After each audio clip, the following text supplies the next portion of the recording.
João 6 ainda. Vai ser, se Deus assim permitir, pela provisão de Deus, a última pregação desses 6 versos nessa sequência. E nós daremos sequência. E o tema de hoje é cegueira e desobediência. A relação desses 2 problemas graves, cegueira e desobediência. Nós vamos ver que o ignorante, que é o pecado que ele está tratando aqui, é espiritualmente cego e consequentemente desobediente. Ele é espiritualmente cego e consequentemente desobediente. Em outras palavras, todo desobediente tem uma cegueira espiritual na área de sua desobediência. Vocês entenderam isso? É isso que nós aprenderemos. Essa é a proposição do sermão. Uma ideia resumida de todo o sermão. Nós veremos que o espiritualmente cego é consequentemente desobediente. E que, em outras palavras, todo desobediente tem uma cegueira naquela área que ele desobedece. Tudo bem? Vamos ler juntos então.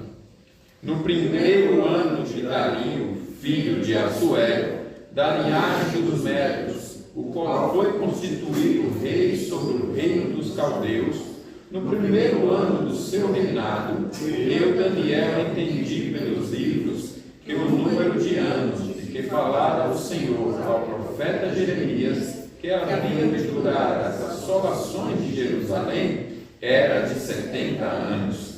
Voltei o rosto ao Senhor Deus para buscar com oração e súplicas, com jejum, pano de sal e cinza. Orei ao Senhor meu Deus, confessei e disse: Ah, Senhor Deus grande e temível, que guardas a aliança e a misericórdia para com os que te amam e guardam os teus mandamentos. Temos pecado e cometido iniquidades, procedemos perversamente, fomos rebeldes, apartando-nos dos teus mandamentos e dos teus juízos. E não temos ouvido aos teus servos, os profetas, que em teu nome falaram aos nossos reis, nossos príncipes e nossos pais, como também a todo o povo da terra. Oremos. Senhor, bendito és o teu nome e a tua palavra é digna de toda a aceitação, de toda a confiança. Louvamos a ti por nos dar esta oportunidade única de lermos a tua palavra como fizemos agora. E pedimos mais uma vez o auxílio do teu Espírito, porque sem ti nada somos e nada podemos fazer. Ajude-nos em nome de Jesus. Amém. Podeis assentar. Nas 2 semanas anteriores, passadas, falamos sobre o pecado da ignorância, onde vimos que ser ignorante é mais do que conhecer uma área do saber. É desconhecer a Deus, é rejeitar a verdade divina, é não ter entendimento espiritual, é desobedecer à verdade de Deus e é ter cegueira espiritual. Na semana passada, então, vimos sobre 2 características do pecado da ignorância. A primeira, o desconhecimento de Deus, e a segunda, a rejeição de sua verdade. Foi o que nós vimos semana passada. Então, vimos que o ignorante não conhece a Deus e, consequentemente, rejeita a sua verdade ou vice-versa. E isso consciente ou inconscientemente em um nível, em um nível de consciência é porque o fato de existirmos já mostra que Deus é o que Ele é, E Deus não tomará ninguém por inocente. Aquele que não viver de acordo com a vontade de Deus, pelo fato de Deus se revelar pela criação. Então, isso já nos torna todos indesculpáveis. Mas há um nível de inconsciência na ignorância, na falta de conhecimento da sua palavra, que é o que nós vamos tratar hoje, avançar um pouco mais hoje. Então, na semana passada vimos que conhecer a Deus é muito mais do que saber que Ele existe e que é eterno e poderoso. Que esse conhecimento sobre Deus não nos torna íntimos dele, porque não há relacionamento, não há vínculos, não há afetos verdadeiros, não há troca. Vimos, por exemplo, que Satanás e os demônios não conhecem a Deus nesse sentido especial, familiar e íntimo, mesmo tendo sido anjos sem pecado. E a esse respeito, Tiago fala em Tiago 2,19, que até os demônios creem e tremem. Tremer significando ter um medo desesperador de Deus. E os demônios estão desesperados porque sabem que Deus é o soberano juiz de todos, mas como eles não têm fé, se desesperam, porque a fé verdadeira é o meio de Deus para a criatura conhecê-lo intimamente. Até os anjos precisam de fé para estarem lá na presença de Deus, né? Precisam então ter esse dom que faz com que a criatura dê uma resposta positiva em relação a Deus, né? Então, a fé não é uma necessidade apenas para quem tem pecado ser salvo, né? Não é uma necessidade, é uma necessidade de alguém sem pecado também, né? Jesus não tinha pecado e não precisava de fé, né? Mas os demônios são apóstatas, eles já foram criados num nível muito superior do que os homens de relacionamento, conhecimento de Deus, né? De estar lá no céu com Deus e servindo de uma forma, pelo menos na posição que ainda estamos, né? Porque essa posição ainda mudará, né? Isso ainda vai se elevar muito na glorificação, ou seja, os seres humanos vão ser muito mais elevados, já estão em Cristo, né? Cristo já está lá no Santo dos Santos. Então você tem uma raça humana, alguém da raça humana, um membro da raça humana, numa posição muito mais gloriosa do que os anjos são. Mas antes disso não. E os anjos conscientemente, voluntariamente, misteriosamente se rebelam e abandonam essa posição. Isso é apostasia. E porque eles abandonaram essa fé em Deus, e sem fé é impossível agradar a Deus, é impossível conhecer a Deus intimamente e ser conhecido por Ele. Nós falamos de conhecimento íntimo nesse sentido, onde há vínculo, onde há reciprocidade, onde há troca, onde há afetos trocados, razão pela qual Jesus vai dizer a todos os que viveram rebeldes contra Ele, nunca vos conheci, não é verdade?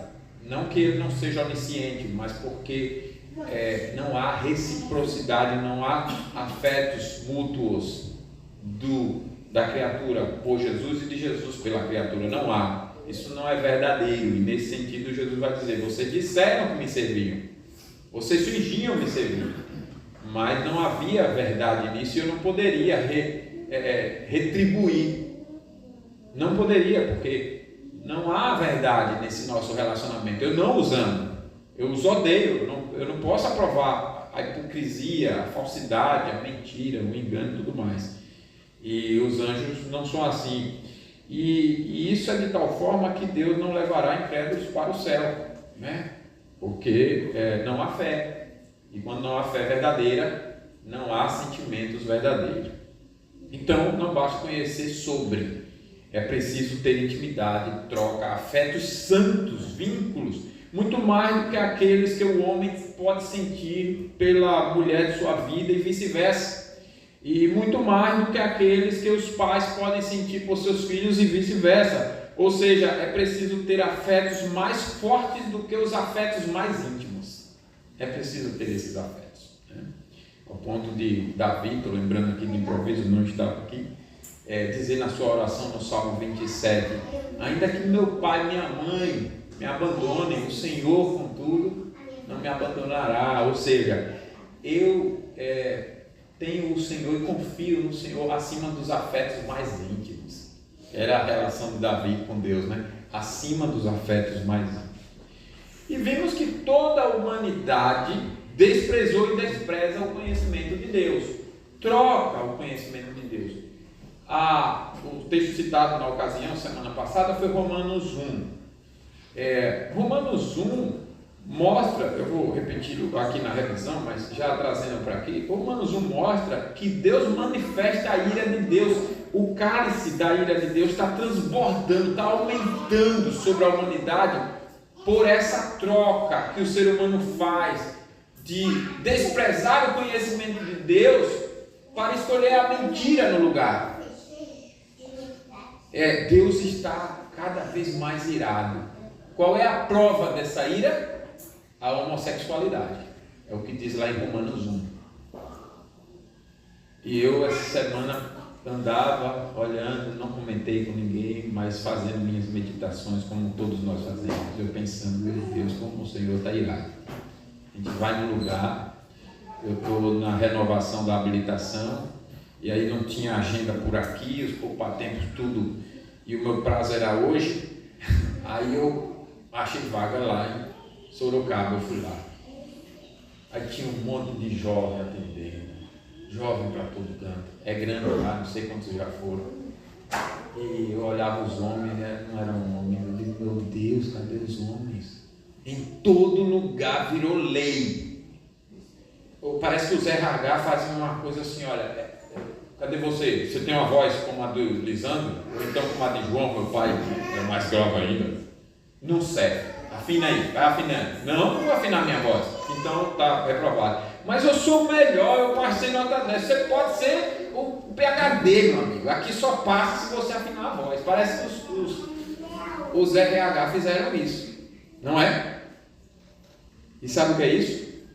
Deus soltou o freio da cultura, do coração das pessoas. Deus soltou, faça o que vocês quiserem. É claro que os fiéis vão prevalecer, mas olha o futuro das nossas gerações.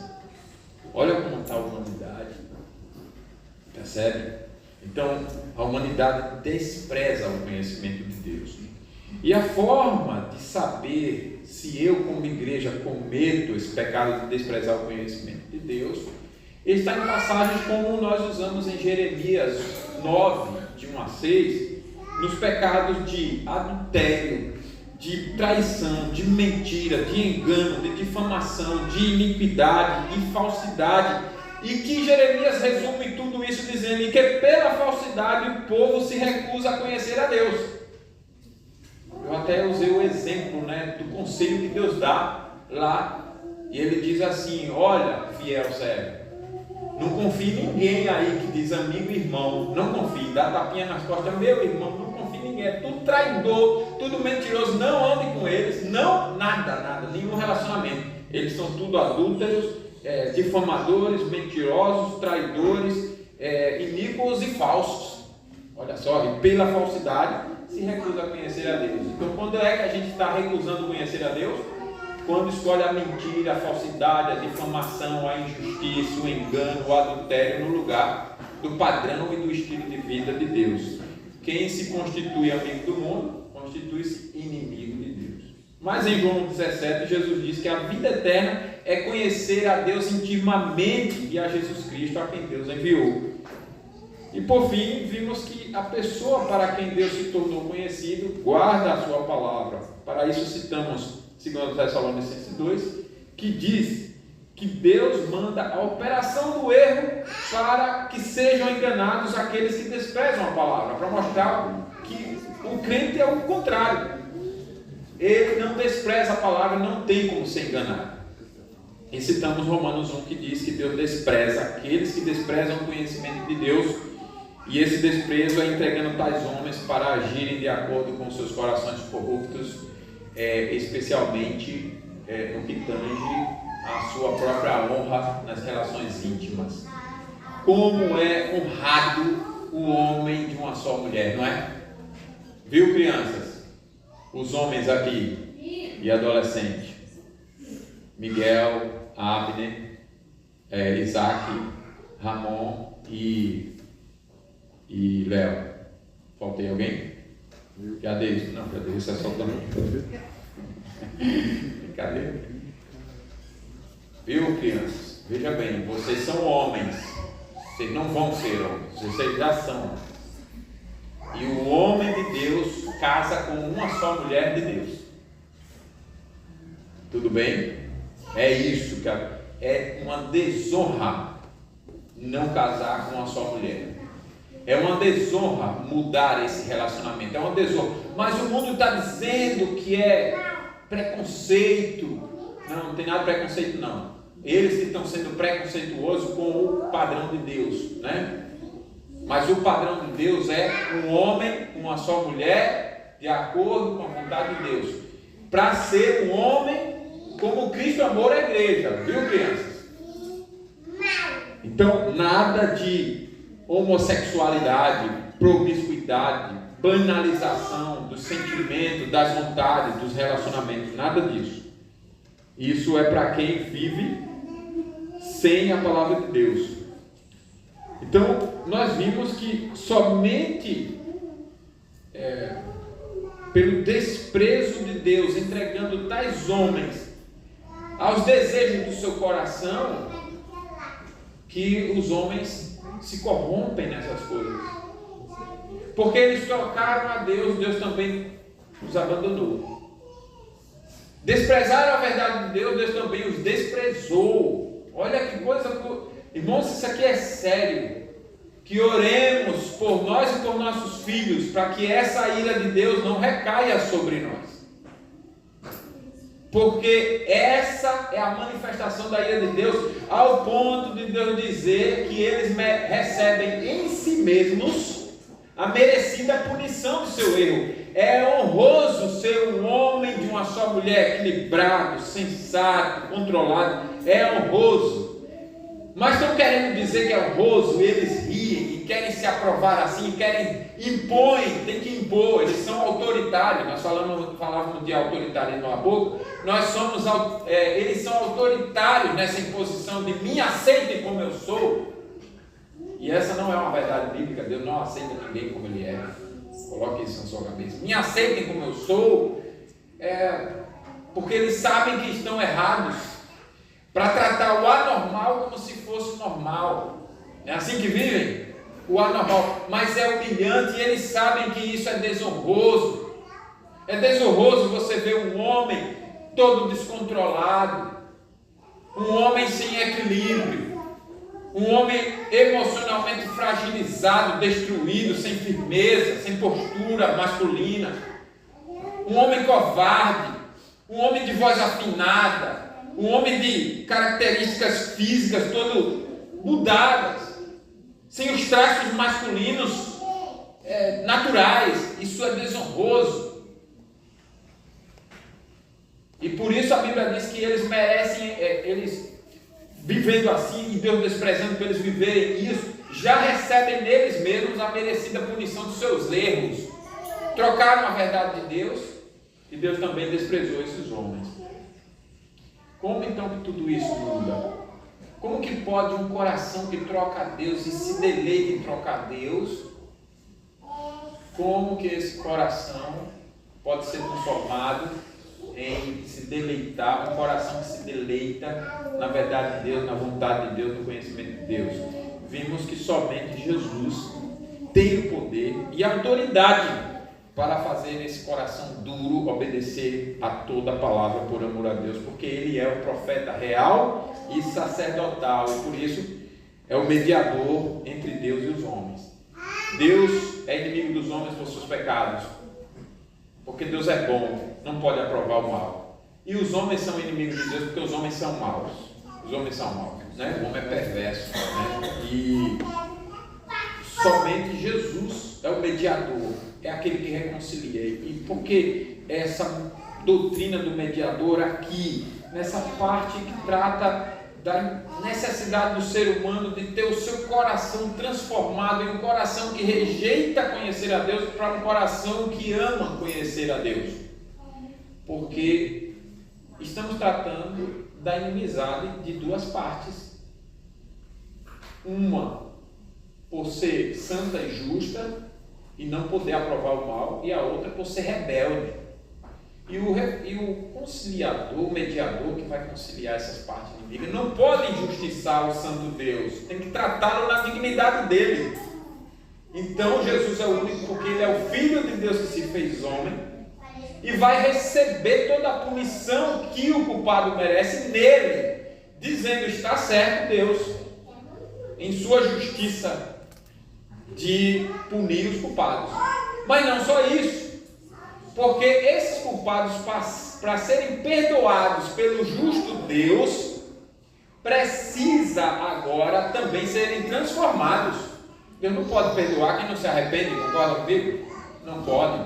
Não pode perdoar quem não se arrepende. Então Jesus é esse profeta real, porque ele vai lá no pecador e apenas o olhar dele já transforma o coração. ele consegue comunicar como ninguém. Ele olhou para o coração para Pedro, e o coração de Pedro foi todo quebrantado naquele momento de negar a Pedro, de negar Jesus. Pedro negou, e ele já se arrepende ali só de um olhar. Eu disse a vocês que quando Jesus voltar, a última criança que tiver nascido, ou as que tiverem no ventre ainda, vão ser glorificados, né? Vão estar lá na presença de Jesus, já uma estatura desenvolvida, plena, porque a alma não tem idade, né? E não vai passar por esse crescimento ordinário. Vocês duvidam disso? Não, né? Isso aí é facinho para Jesus. Você lembra que ele criou tudo em 6 dias? Dá para medir mais ou menos o poder dele, ou está difícil?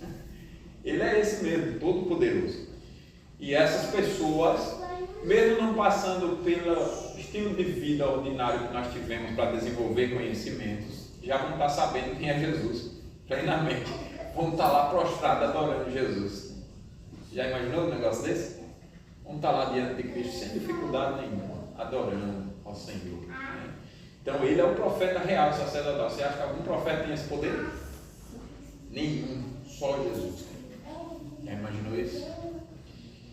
E nós vimos que cristão é aquele que conhece a Deus como ele merece ser conhecido, merece e quer, porque Jesus o revelou. E a evidência inconfundível de conhecer a Deus é a obediência a toda a palavra de Deus na relação com seus irmãos. Por isso Jeremias, aquele comportamento ali não é comportamento de crente, irmãos, enganando, mentindo, adulterando, não. Quando há evidência inconfundível de conhecer a Deus, essa evidência é provada pela obediência à palavra de Deus na relação com os irmãos. A gente fica às vezes com aquela coisa, olha, eu obedeço a Deus, sim, mas como é que está a relação com os irmãos? A alegria em viver a mesma fé, afetos. O meu afeto por Deus é no afeto com o meu irmão. Por isso que João diz bem assim: como podemos dizer que amamos a Deus a quem não vemos, se não amamos a nosso irmão a quem vemos? Se falta amor ao nosso irmão, é porque falta amor a Deus. É mentira esse amor por Deus. Eu te amo, meu irmão, mas eu minto sobre você e depois eu não desfaço a mentira que eu fiz. Isso não é amor e nem é arrependimento, porque não se confessou e não reparou o dano que foi feito. Isso não é amor. A evidência inconfundível, então, é essa relação amorosa por amor a Cristo. E nós citamos 1 Pedro 1:8, que diz assim: a quem Cristo, não havendo visto a mais, no qual não vendo agora, mas crendo, exultais com alegria indizível, que não pode se colocar em palavras, e cheia de glória. Lembram de ontem, quem estava aqui ontem? Mas eu já citei por demais em outras pregações sobre a garotinha órfã de pai e mãe, cega no trem de Londres. Aquela garotinha, quando o pastor leu aqueles 3 últimos capítulos de Apocalipse, ou 2 últimos, ela estava ali com alegria indizível. Já pensou, Senhor, nós vamos estar na frente de Jesus, nosso Senhor e Salvador, nós veremos face a face. Essa é a fé e esse é o anseio, a motivação do crente verdadeiro. Ele quer Jesus. Por isso que a gente precisa se examinar e também examinar nossos filhos. Será que eu estou demonstrando essa adoração para meus filhos? E será que meus filhos estão desejando? Nós falamos de motivação na abertura do culto. Será que a motivação dos meus filhos quando vem à igreja é Jesus? Eu tenho que me preocupar com isso. Escute bem, eu tenho que me preocupar com isso. Se Jesus não é a motivação dos meus filhos, eu tenho que me preocupar constantemente, incansavelmente, ininterruptamente, levantar cedo para orar, acordar cedo para orar sem rigor e ensinar, porque eles não vão conhecer sem toda a pregação. Você tem que fazer discípulo, e fazer discípulo é ensinar a guardar todas as coisas. E Jesus tem discípulos de todas as idades. Se nós observarmos direitinho, nossos filhos não amam a Cristo como Cristo merece, por nossa negligência, por nossa preguiça, por nossa descrença. A gente não acredita, às vezes acredita no que o mundo diz. A criança não pode crer. Como assim? Ela está crendo, ou certo ou errado. E não é pior crer na mentira? É claro, muito pior crer na mentira. Mas o crente não, ele exulta por ver a Cristo. Por isso aplicamos dizendo que devemos dedicar-nos em conhecer e prosseguir em conhecer o Senhor. Ou seja, conhecer tudo sobre o amor de Deus, tudo sobre a justiça, tudo sobre a ira, bondade, severidade de Deus, sobre o ciúme de Deus, sobre o seu perdão. Devemos confessar o pecado de rejeitar a verdade de Deus para impor a nossa opinião e ainda apoiar rebeldes e difamadores e tudo mais. Devemos confessar e abandonar. Devemos confessar o pecado de trocar a leitura e meditação da palavra por tantas atividades e programações e distrações que ficamos sem tempo. Devemos admitir que a nossa falta de conhecimento da verdade de Deus é por culpa nossa, por desprezo nosso, porque não nos deixamos ser ensinados por ninguém. E por último, devemos sair da ignorância e ser um defensor da pregação fiel.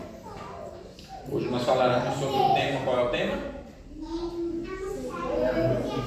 Cegueira e desobediência. Muito bem, irmão. Cegueira e desobediência. Cegueira e desobediência.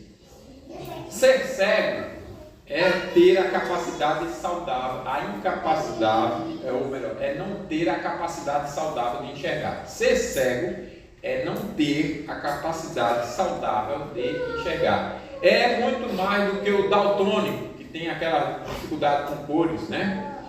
E é muito mais do que o amblíope, que é alguém de uma capacidade reduzida de enxergar, né? Então diminuiu essas capacidades, ver as coisas anuviadas, é muito mais.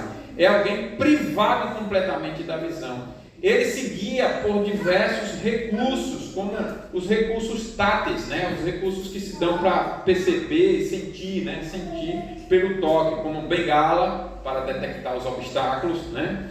Como a bengala de localização, que tem um sensor de obstáculo também. Cães guia, né? A pessoa usa um cão guia ali, são animais adestrados para isso, para auxiliar cegos. E pulseiras táteis, que indicam direções e obstáculos. Há também recursos tecnológicos, como os dispositivos GPS, que já tem desenvolvimento para isso. Smartphones com leitores de tela, você põe lá e ele já lê para o que é cego. Relógios inteligentes que tem os sons ali e a pessoa consegue se guiar por isso, para as horas. Sistemas de áudios para indicar direção. Robôs guia, tem até robôs guia, eu não conhecia agora, que interessante.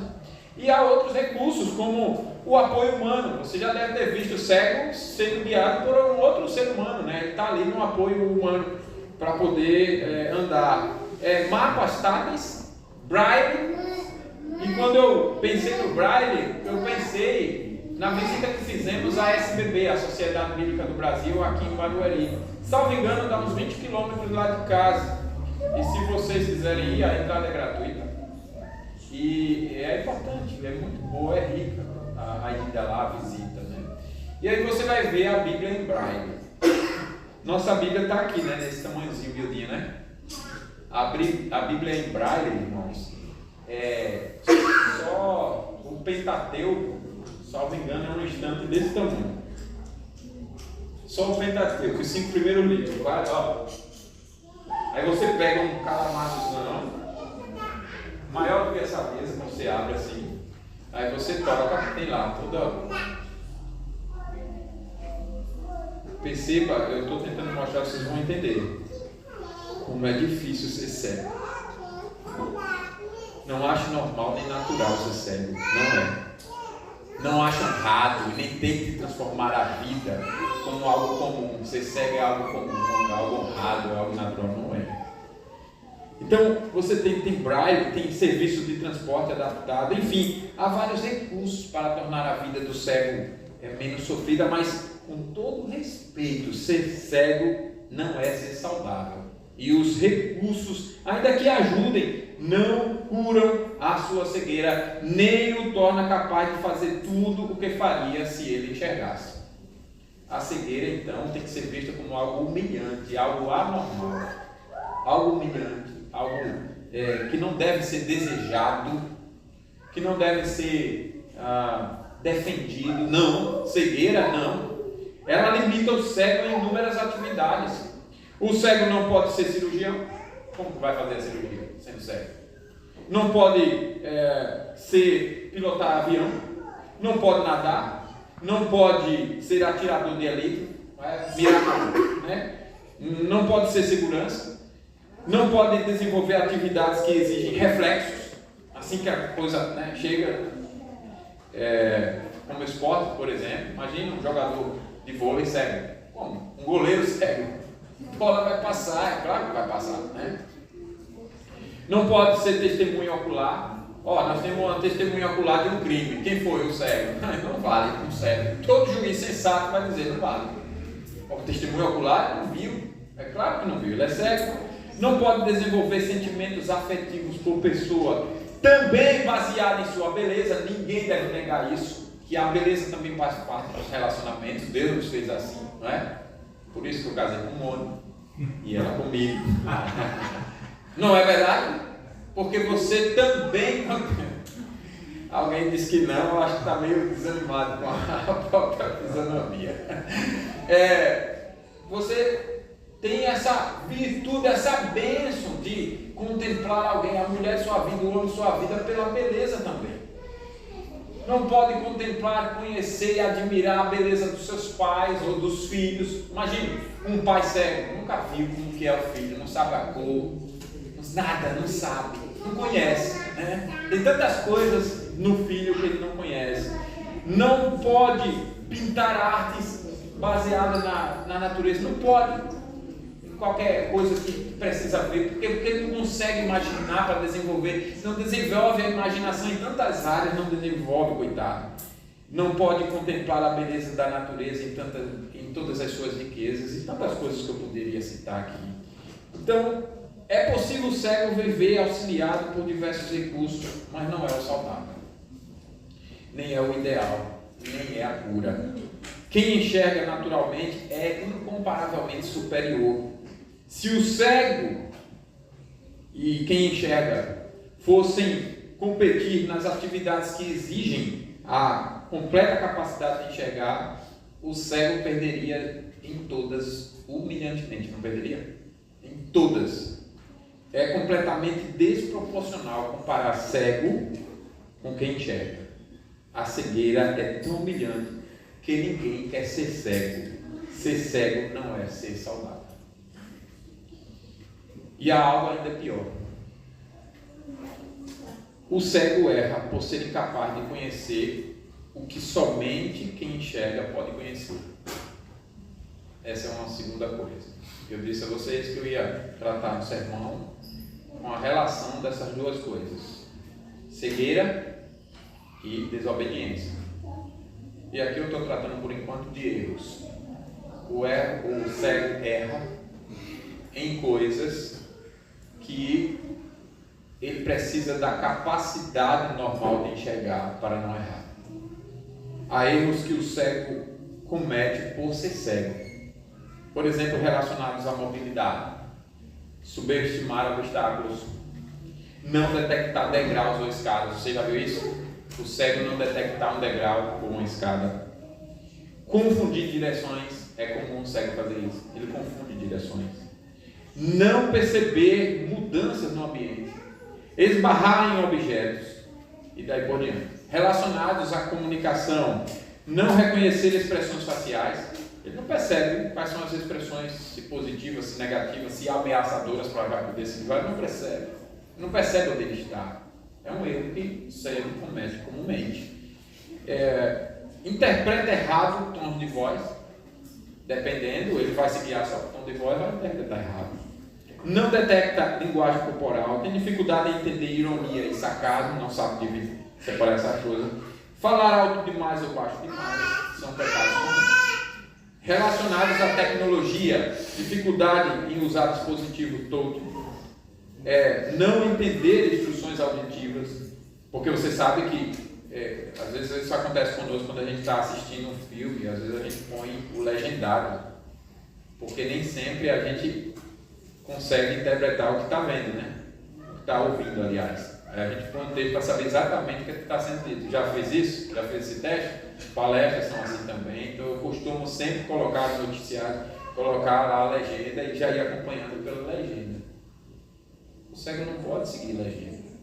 Não tem legenda em braille, nunca vai ter legenda em braille. Então ele depende da audição. Muitas vezes confunde, comete esse erro de confundir o que ouve, confundir comandos de voz, dificuldade em navegar em sites complexos, em atualizar software, tantas coisas da área de tecnologia, insegurança, não detectar perigos iminentes, não usar equipamentos de segurança, ignorar alertas sonoros, não verificar medicamentos, não seguir procedimentos de emergência e tudo mais. E relacionado à independência, dificuldade em gerenciar finanças, não preparar refeições seguras, não realizar tarefas domésticas, dificuldade em gerenciar o tempo, não buscar ajuda quando necessário. Ou seja, o cego erra por ser incapaz de conhecer o que somente quem enxerga pode conhecer. E o mesmo que o cego queira acertar, ele não consegue. Mesmo que queira, ele não consegue acertar em tudo, ele é cego. E como sabemos, erros têm consequências, não tem?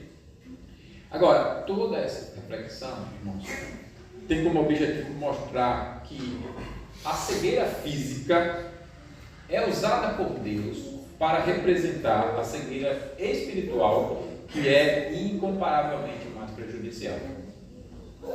O que você vê na cegueira física, você vê em um grau incomparavelmente maior na cegueira espiritual. O cego espiritual vive num perigo de tal maneira que os seus erros têm consequências eternas. Na verdade, os erros da cegueira espiritual são pecados, são desobediências condenadas por Deus. Ou seja, além da capacidade do pecador de desobedecer conscientemente, como vimos semana passada, o pecador também desobedece por cegueira. E nem querendo, o cego espiritual consegue acertar. Nesse sentido, Paulo fala: o bem que eu quero fazer não faço. Não ache ali que ele está falando de crente, porque não está. Ah, mas alguém defende que está. Não está. Ele chega a dizer na sequência: eu faço assim porque eu sou vendido à escravidão do pecado. Quem é escravo do pecado não é salvo. Vendido à escravidão do pecado, miserável onde eu sou, miserável é sem graça. Ele está falando por enquanto de alguém que sabe que deve fazer o certo, mas não consegue, porque ele é cego. Ele é cego, ele não consegue. Na cegueira física, há algumas justificativas, como o fato da pessoa nascer cego e não ter culpa de errar um degrau, nem num certo sentido, não ter culpa disso, né? Mas, embora haja uma responsabilidade ali na hora que ele vai se aproximar do degrau, né? Se tem os outros recursos, ele deve usar os outros recursos. Mas enfim, a gente usa a justificativa e diz: olha, coitado, errou o degrau porque é cego, até se compadece, né? Ajuda, não vai. Ninguém vai dizer você é o culpado por tropeçar no degrau que não viu. Ele é cego, né? Mas na cegueira espiritual, irmãos, não há justificativa. Todo cego espiritual é culpado por sua cegueira e por sua desobediência. Guarde isso. Deixa eu tentar ilustrar. Deus fez o ser humano com a capacidade normal de enxergar. E ele está cego porque ele tomou um veneno que Deus tinha dito: se tomar esse veneno aí, se comer o fruto da árvore do conhecimento do bem e do mal, você se torna cego. E ele mesmo assim quis. Vocês estão entendendo? Então, ele é como aquela outra ilustração que eu trouxe para vocês, do atleta jovem, quebrando todos os recordes por sua saúde e tudo mais, nos Jogos Olímpicos. E ele, de repente, numa noite, sem ouvir os conselhos dos treinadores, dos organizadores dos Jogos, nem dos seus pais, ele vai dirigir, se embriagar e dirigir em alta velocidade. E aí sofre um acidente e volta tetraplégico. E agora quer que os Jogos Olímpicos diminua o padrão e as exigências dos Jogos para ele poder concorrer. Ele é incapaz agora, por toda a vida, de concorrer aos Jogos. Por quê? Porque ele escolheu aquele destino dele. Então, o problema não está na lei dos Jogos. O problema está na sua desobediência. bem assim é o ser humano. A lei de Deus não é pesada. Não é impossível amar a Deus de todo o coração e ao próximo como a nós mesmos. Não é impossível. Não é impossível perdoar. Não é impossível adorar a Deus. O problema é que nós não ouvimos os nossos treinadores e nos acidentamos e nos tornamos mais do que tetraplégicos. Então, com relação à capacidade de enxergar, nos tornamos mais que cegos. Então, a cegueira espiritual é culpa nossa. Além do mais, Deus está aí, ensinando constantemente a sua palavra. Para quê? Para curar a cegueira espiritual. Então, a cegueira é uma culpa nossa e a consequente desobediência também. E isso é importante a gente saber, para que a gente não ache que cegueira é uma coisa bonita, normal, e também não use argumentos de justificativa de uma cegueira física para a nossa cegueira espiritual, para dizer, eu fiz assim, Deus não deve me culpar porque eu não sabia. Então, é por isso que é a cegueira. Cegueira é isso, você não sabia, você é culpado dela.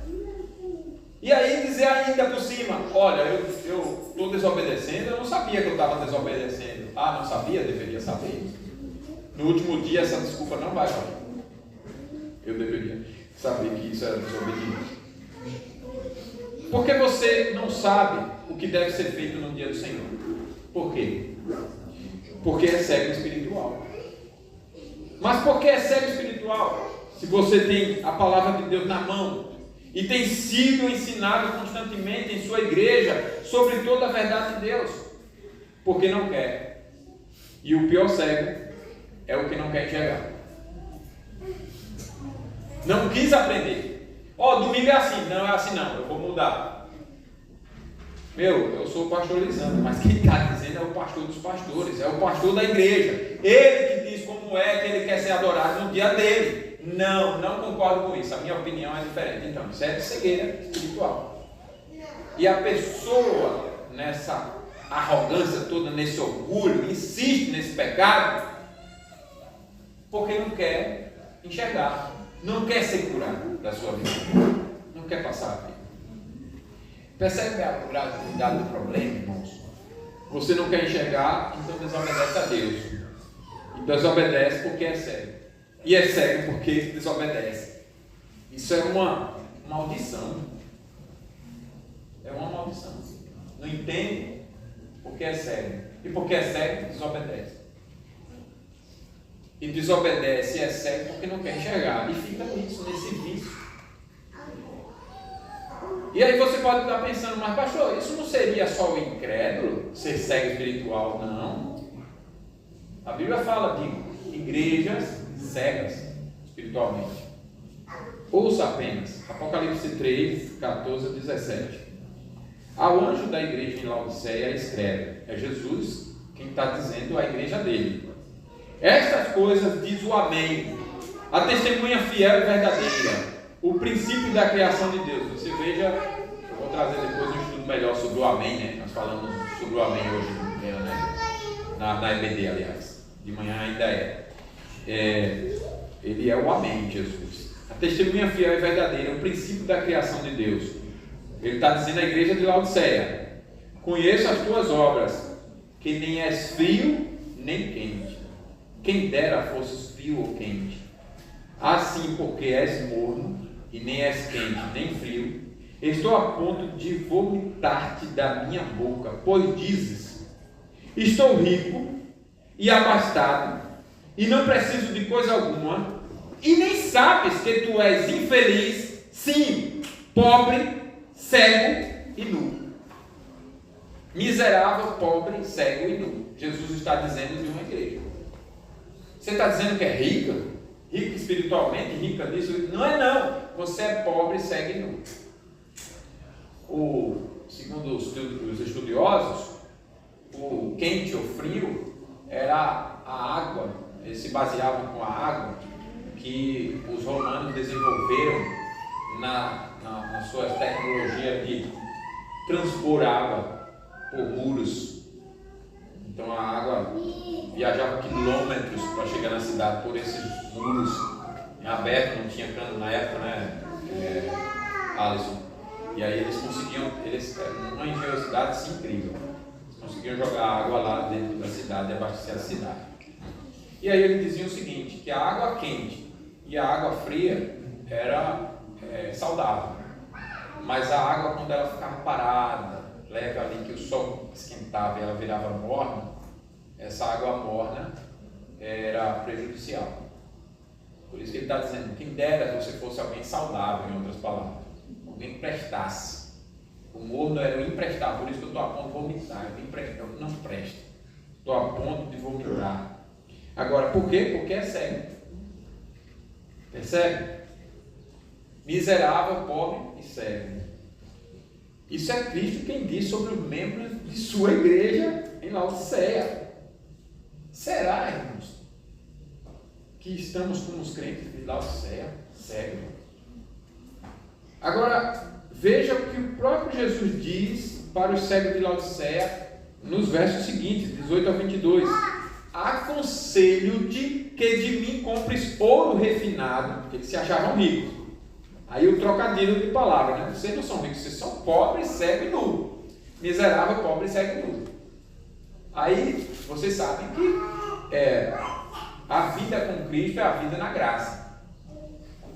Nós temos muita riqueza para comprar, não temos? Não temos? Mas por que temos? Porque o próprio Jesus comprou para nós. A sua compra é a nossa riqueza. E essa é a linguagem toda vez que ele fala para a gente comprar coisas. E olha aqui o que ele diz: aconselho que de mim compres ouro refinado pelo fogo, ou seja, riqueza santa, riqueza pura. Compre. Como que eu vou comprar? Pela graça dele.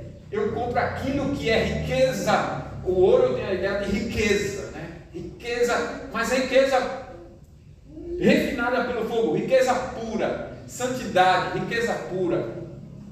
É uma riqueza maravilhosa você amar seu irmão. Compre essa riqueza.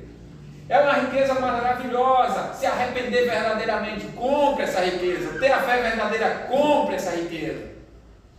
Como é que eu compro? Com o dinheiro da graça, refinada pelo fogo, para te enriqueceres. Vestiduras brancas, olha só, vida santa, vestiduras brancas, para te vestires, a fim de que não seja manifesta a vergonha da tua nudez. E colírio, compre colírio para ungir os olhos. Seja humilde, reconheça, miserável, que você é cego, e compre colírio, ou seja, pela graça é que você pode ver.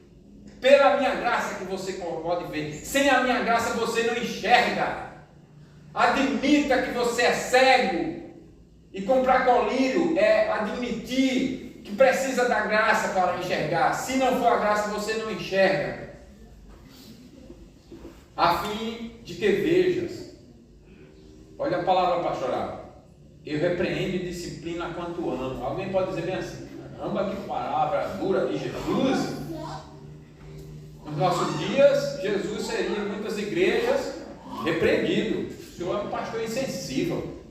Olha a pregação do Senhor, chamou de miserável. Isso é palavra de usar um crente na pregação, chamar os membros da igreja de miserável. Vou denunciar no presbitério. O Senhor chamou a igreja toda de miserável. Não pode não. É assim que está a igreja hoje.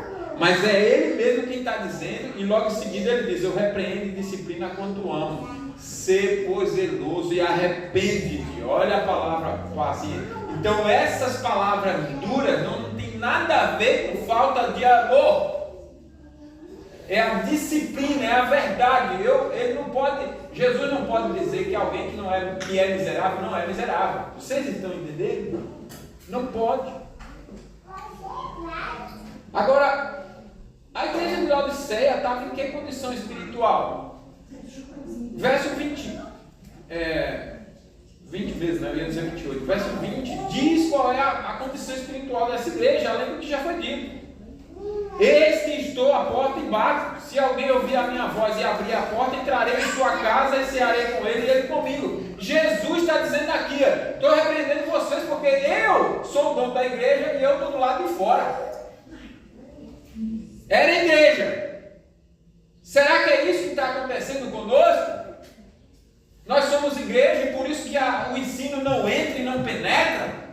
E há tanta resistência. Não, eu não concordo com o culto assim, eu não concordo com a vida assim, eu não concordo com a educação dos filhos assim, eu não concordo com essa lição toda não. Não concordo. Jesus ficou do lado de fora. É isso que significa.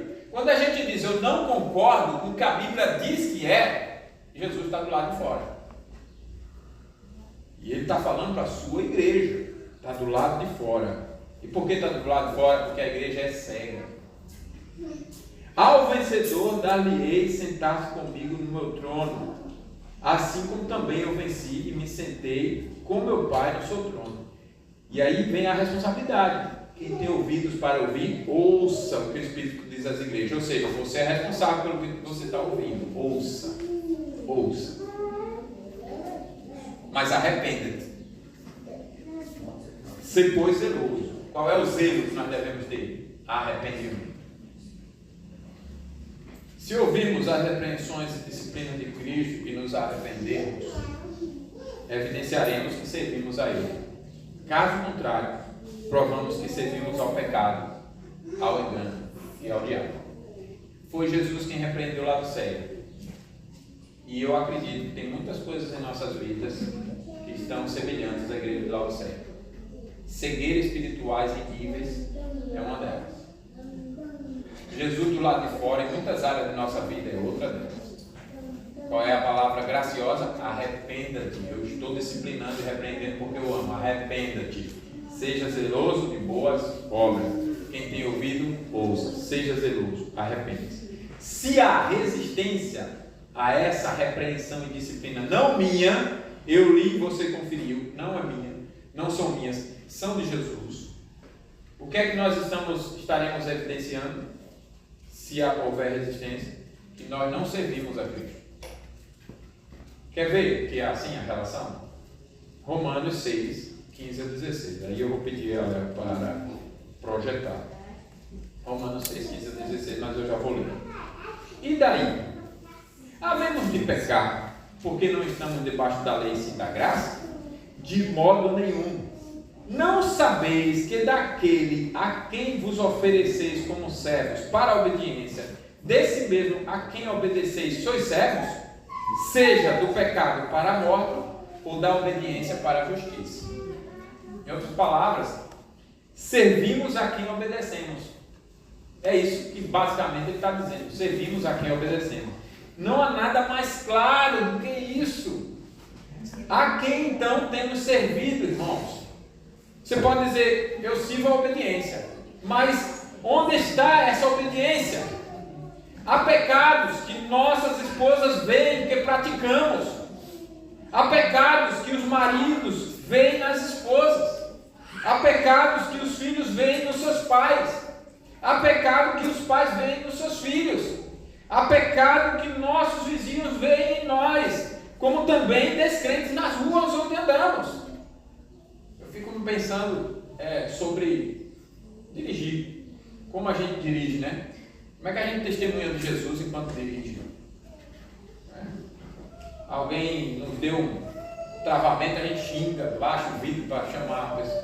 Eu não faço isso não, esse é o pecado que eu não tenho. Não tenho medo, daí minha esposa de prova. Essa é uma parte que eu tenho maior paciência, certo? Está brigando com o povo na rua, filho? Ela não está mentindo, está dizendo Deus, né? Fico brigando sozinho? Eu fico, não, deixa pra lá. Eu estou até querendo pagar a habilitação dela e estou com medo. Então, mas esse é um comportamento. O camarada te cruzou, você sai xingando a pessoa. Ou qualquer outro pecado na rua. Eu tenho a questão de correr, ou então outros erros assim de sinais de trânsito mesmo. E quando eu cometo, eu fico pensando, se tinha alguém atrás que, ali é o pastor da presbiteriana. Logo vem mas não é só o pastor da presbiteriana, é crente. Então você vê quantos pecados que a gente tem cometido e que a gente tem que pensar assim, eu estou servo da obediência, mas o que estão dizendo de mim? O que as pessoas estão vendo? Porque o testemunho correto não é aquele que eu dou a respeito de mim mesmo, é o que dão a nosso respeito. E há pecados nisso tudo que o conselho vê nos membros. viu? Há pecado que os conselhos veem nos membros. Não é acusação, irmãos, é fato, atraso, rebeldia, falta de perdão, falta de respeito pelas autoridades. Eu preciso trazer uma pastoral sobre isso, que a gente está ignorante nessa área, mas eu já falei várias vezes, vou renovar isso aqui. Mentiras, falta de fé, falta de amor verdadeiro e tantos outros, a gente vê isso. Por isso que eu pergunto, onde é que está? Acha que Jesus apoia esse nosso estilo de vida? Acha que Cristo nos elogia como fez com Daniel? Acha isso? Mas Daniel, naquilo que ele pecou, o Senhor se arrependeu realmente. Tanto que o livro de Daniel só conta elogios sobre ele. E os pecados confessados no capítulo 9, eu já disse a vocês, já mostrei, que são do passado, quando ele não estava na Babilônia. Ou seja, Daniel aprendeu com a disciplina de Deus. E nós não nos arrependeremos também para fazer como Daniel? Devemos nos arrepender porque fomos libertos por Cristo do pecado. Veja agora os versos 17 a 18 de Romanos 6. Mas graças a Deus, porque outrora, escravos do pecado, contudo viestes a obedecer de coração a forma de doutrina que fostes entregues. E uma vez libertos do pecado, fostes feitos servos da justiça. Agora continuando nos versos 20 a 22. Porque quando eres escravos do pecado, estáveis isentos em relação à justiça, naquele tempo, que resultados colhestes? Somente as coisas de que agora vos envergonhais. A vida passada sua, você que é um crente hoje, você não se orgulha, não tem saudade dela. Você olha para trás e diz, que vergonha. Todos aqui conhecem uma música, ou é um hino, não lembro, que diz assim: qual consegue eu andei e perdido vaguei, longe, longe do meu Salvador. Lembram? Ó consegue eu andei, isso é um lamento. Ó consegue, quanto tempo eu perdi, quanto tempo eu perdi no mundo, o que eu estava fazendo lá no mundo, se a vida com Deus é tão clara e tão maravilhosa. Ó consegue eu andei, perdi tanto tempo, irmão. Vergonha, porque o fim delas é morte. 22, agora porém libertados do pecado, transformados em servos de Deus, tendes o vosso fruto para a santificação e por fim a vida eterna. Você é esse? Você se envergonha de sua vida antiga porque o fim dela é morte? Você foi liberto mesmo do pecado? Foi transformado em servo de Deus? Você tem o fruto para a santificação? Você terá a vida eterna? Você terá?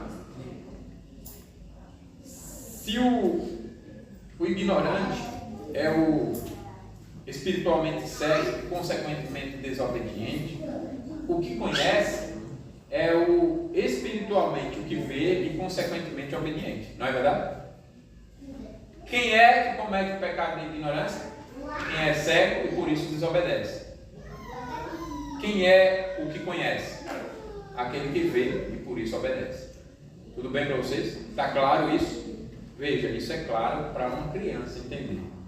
Em outras palavras, então, todo obediente enxerga espiritualmente na área de sua obediência. O que Deus quer no culto? Eu conheço espiritualmente esse assunto, culto, os elementos de culto. Eu conheço, eu enxergo e por isso eu obedeço. Eu sou alguém que conhece o Criador nessa área, que conhece o Deus. Eu lhes trouxe uma reflexão hoje nessa direção, né? Amarás, pois, o Senhor teu Deus. Deuteronômio 6,5, não foi? Amarás, pois, o Senhor teu Deus de todo o teu coração. E a pergunta dele na introdução foi: quem é o seu Deus? Que Deus é esse?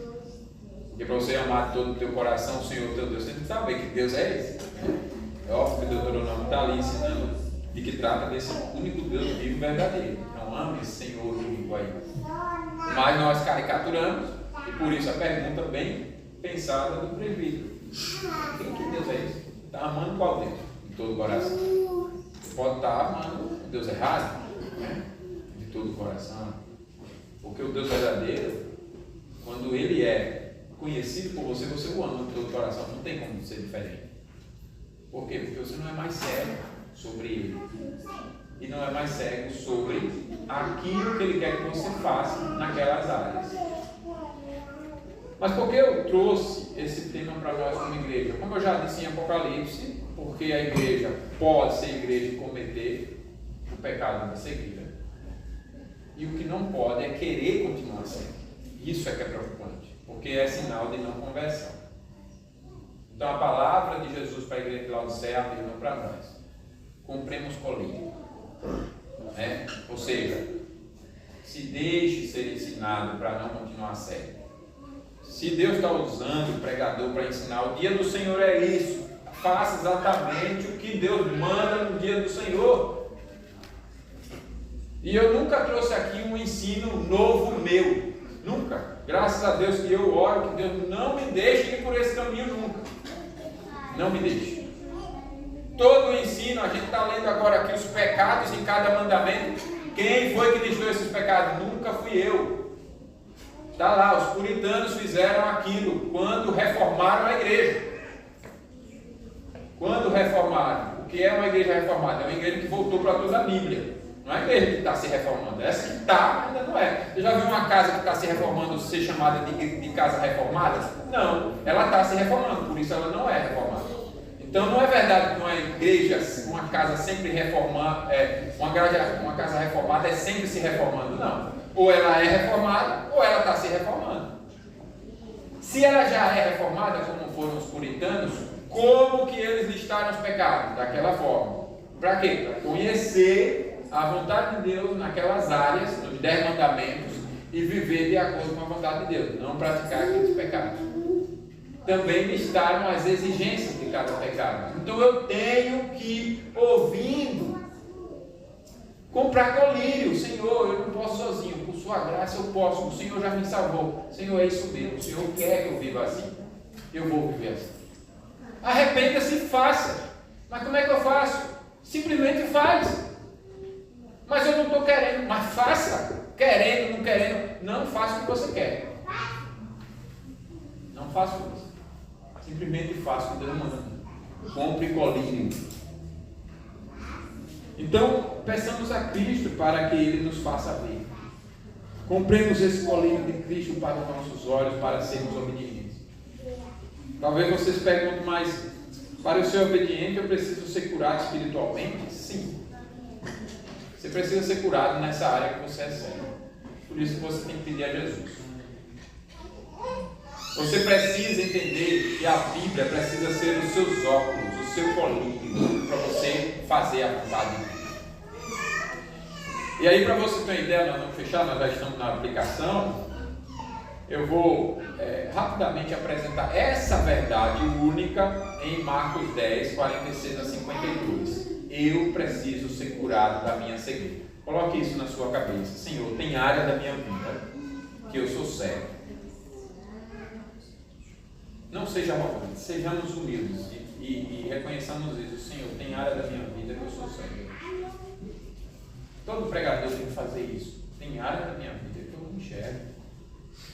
Eu preciso pedir a Deus para que me cure. Eu preciso me dobrar a palavra. Se eu quero conhecer, quem é que me santifica nessa área que eu sou cego? Jesus, na sua palavra. Santifica-nos na verdade. A tua palavra é a verdade. Ela está sendo exposta agora. Não jogue fora. Humildemente faça isso. Qual foi a área que nesses 8 anos que nós estamos juntos, Deus não tratou? Praticamente nenhuma. Deus falou sobre tudo. Sobre masculinidade, sobre feminilidade, sobre família, sobre criação de filhos, sobre igreja, sobre culto, sobre Deus, sobre a doutrina de Deus, sobre a sociedade, sobre cultura, sobre religião, sobre política. Nós falamos sobre tantas coisas aqui. Qual área que ficou de fora? Sobre a educação, sobre qual área que ficou de fora? E o que você fez com tudo isso? Você acha que Jesus voltando hoje, ele vai dizer, está aprovado, servo bom e fiel? Não vai, ele é justo. Não vai. Por isso ele está dizendo à igreja de Laodiceia que serve para nós. Ser zeloso e arrepende-te. Ser zeloso e arrepende-te. Não fique com a cegueira, compre colírio. Senhor, mas eu não posso me curar. Peça a minha cura e quando eu der, não jogue fora. Compre colírio, não jogue fora a cura que eu estou dando. As compras que nós fazemos espirituais são pela graça de Deus em Cristo. É assim que se compra. Então vamos ler. Marcos 10. E foram para Jericó. Foram rafinhando, puto. E foram para Jericó.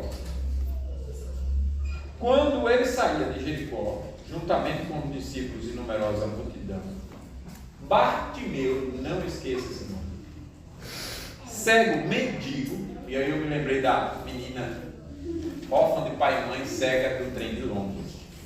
Bartimeu, cego, mendigo, filho de Timeu, estava sentado à beira do caminho. Você acha que esse Bartimeu era alguém muito bem preparado? Era alguém de um currículo invejável? Pois eu vou te dizer, ele era um cego mendigo, mas eu o vejo como alguém de um currículo invejável. Você quer ver? Ele estava lá sentado à beira do caminho. E ouvindo que era Jesus, o Nazareno. Tem vários Jesus, né? Você sabe. Mas o de Nazaré era um só, o que foi conhecido dessa forma, de Nazaré. Pôs-se a clamar. O que é o clamor? É um oferecimento dos desejos a Deus para que sejam atendidos urgentemente. Isso é clamor. Quando eu oro clamando, é porque há urgência. E ele clama. Clama. Qual é o clamor dele? Jesus, filho de Davi, tem compaixão de mim. Você viu o nível teológico, intelectual, sábio desse homem? Um cego à beira do caminho. Olha o clamor dele: Jesus, filho de Davi. Você tem noção da teologia que ele está usando aqui? Jesus, filho de Davi.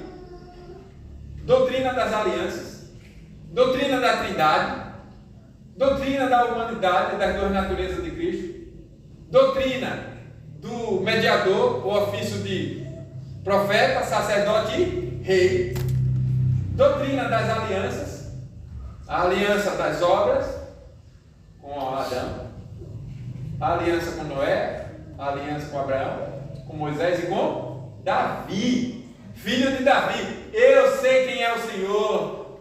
Ele está dizendo isso. Ele pulou, ele saltou. Imagina a reflexão desse homem. Ele estava ali cego, não sabia que Jesus ia passar por ali. É óbvio que o texto está deixando claro isso. Não sabia. Mas quando ele ouviu, sem ver, que quem passava é o Jesus de Nazaré, sobre tudo aquilo que ele já conhecia, não deu outra. Sem bengala, sem recurso tecnológico, sem nada, ele saltou e onde caísse estava certo, porque quem está passando é muito mais importante do que o tropeço que ele tomasse. E ele vai na direção de Jesus, esse homem tinha um currículo invejável que a maioria dos doutores não tem. Sabia quem era Jesus e clamou no lugar certo, da forma certa. Jesus, filho de Davi. Já imaginou? Tem compaixão de mim? Ele agora está reconhecendo. E o Senhor é o Rei dos Reis. É o prometido Rei dos Reis. Jesus nem olhou para ele, irmãos. Jesus nem tinha falado com ele. Ele ouviu falar de aquilo que eu estava falando, de uma voz poderosa, atraente, irresistivelmente. Foi a voz de Jesus, foi a pessoa de Jesus com esse cego. Uma ironia de Jesus, né? Um cego que enxerga. Né? E ele então salta e ele reconhece: o Senhor não tem obrigação de me dar aquilo que eu preciso, mas eu estou clamando para que o Senhor me dê aquilo que eu não mereço receber. Tenha compaixão de mim. Repreenderam o homem, verso 48, para que se calasse, se cale. Mas ele gritava mais e mais, claro, é clamor e é urgente. Eu não posso ficar sem ver Jesus de forma alguma. Eu tenho que vê-lo. Ainda que espiritualmente ele já soubesse quem ele é e soubesse da sua capacidade e poder. Mas ele quer vê-lo. E clama mais e não se importa, não se envergonha, nem se intimida com as repreensões. Cale. Não vou me calar, porque isso aqui é importante, vitalmente importante. Vale a pena clamar. Esse é o clamor pelo qual vale a pena. E ele clama, e não parou. E o clamor agora diz assim: tem misericórdia de mim. Jesus, filho de Davi, ele gritava mais. Eu ia gritar aqui, mas ia assustar, tem alguma criança dormindo. Jesus, filho de Davi, tem misericórdia de mim, para aí. Jesus, filho de Davi, tem misericórdia. E ele tira quem está tentando parar, tem misericórdia, põe a mão na boca, não, Jesus, filho. Aí Jesus ouve, para, chame o homem. Que, olha, irmãos, é de Deus que nós estamos falando. É de Deus, ele está andando e um mendigo pobre, cego, chama e ele para sua agenda, ele para. Olha a condescendência, olha a compaixão. Parou e disse: então chamaram o cego, dizendo: tem bom ânimo, ou seja, você tem motivo de grande alegria. Ele está te chamando, o rei está te chamando, o filho de Davi te chama. Ele lançou a capa, jogou fora. Isso aqui me importa mais, agora a minha vida mudou. Eu não vou estar mais nessa pobreza toda. Eu não vou estar mais nessa vida toda. E não é questão material somente. Até material também Deus muda, mas não era questão material somente. Na verdade, a única que importava era ele estar com Jesus, ver Jesus. E ele se lança, se levanta de um salto e foi ter com Jesus. Sem bengala, sem nada. Ali foi um milagre, né? Ele ouviu a direção de Jesus, salta e não sei se tropeçou em alguém, mas ele foi de um salto ver Jesus. Aí você pode pensar assim, verso 31 diz que quando ele chegou lá, Jesus perguntou: o que queres que eu te faça? Jesus não é onisciente, não está vendo um homem cego, não sabia. E ele sabe que você é espiritualmente cego. Ele sabe. Ele sabia que a igreja de Laodiceia era espiritualmente cega. E por que ele está perguntando aqui: o que queres que eu te faça? Porque nós é que precisamos reconhecer que precisamos dele para sermos curados de nossa cegueira. Nós precisamos confessar: eu sou cego. Eu não entendo o dia do Senhor por culpa minha. Eu não entendo o culto e os elementos do culto por culpa minha. Eu não entendo a maneira de viver o relacionamento, o casamento, a criação de filhos por culpa minha. Eu não tenho vivido as várias áreas da minha vida de forma santa por culpa minha. Eu preciso que o Senhor me cure. É isso que Jesus está tratando aqui. O que é que eu te faça? Qual é a tua vontade? Porque se a minha motivação é eu não ser curado por Cristo, eu não vou confessar isso, que eu preciso ser curado por Cristo. Mas se a minha motivação é verdadeira, que eu torne a ver. Que eu torne a ver. Ou seja, fomos nós que caímos lá no Éden, se for trazer para aplicar na história humana, fomos nós que caímos lá no Éden, a culpa é nossa, com relação a ti mesmo. Então Jesus disse: vai, a tua fé te salvou. E imediatamente tornou a ver e seguia Jesus estrada fora. Você entendeu? Jesus quer curar. E ele não demora. E sua palavra é poderosa para fazer curar. Ele cura imediatamente. O problema então não está em Jesus. O problema está em nós. A gente não diz a Jesus que está cego. Não admite cegueira. Pelo contrário, fica endurecendo-se, não quer aprender, não se dedica biblicamente para aprender. Quando aprende, joga fora. Isso tudo é rejeição do que Cristo está ensinando. A gente está rejeitando. Mas então, quando a gente ouve o que Jesus está mandando fazer, o que imediatamente ele faz é nos curar da cegueira espiritual. E quando é que eu sei que eu estou curado? Quando eu sigo Jesus em qualquer lugar, estrada fora. Eu sigo Jesus em qualquer circunstância, estrada fora. Eu vivo para ele. No texto de Lucas 18, 43, esse mesmo final, o mesmo, sobre a mesma história, está dito dessa forma: imediatamente tornou a ver e seguia-o, glorificando a Deus. Também todo o povo, vendo isto, dava louvores a Deus. Quando Quando é que eu sei que a minha vida está curada da cegueira espiritual? Quando eu sigo a Cristo, ao ponto de Cristo ser glorificado por meu intermédio e por aqueles que testemunham de mim. A vida dele foi transformada. A vida dele foi alcançada pela graça de Cristo. Irmãos, desobediência tem a ver com cegueira. Se não formos curados da cegueira, seguiremos desobedecendo. Mas a decisão de ser cego e, consequentemente, desobedecer é nossa. Quem tem ouvido para ouvir, ouça o que o Espírito diz às igrejas. A responsabilidade é nossa. Então, compremos esse colírio santo pela graça e nos deixemos ser curados por Cristo Jesus. Todos de pé, nós cantaremos ao Senhor o Salmo 101, oraremos.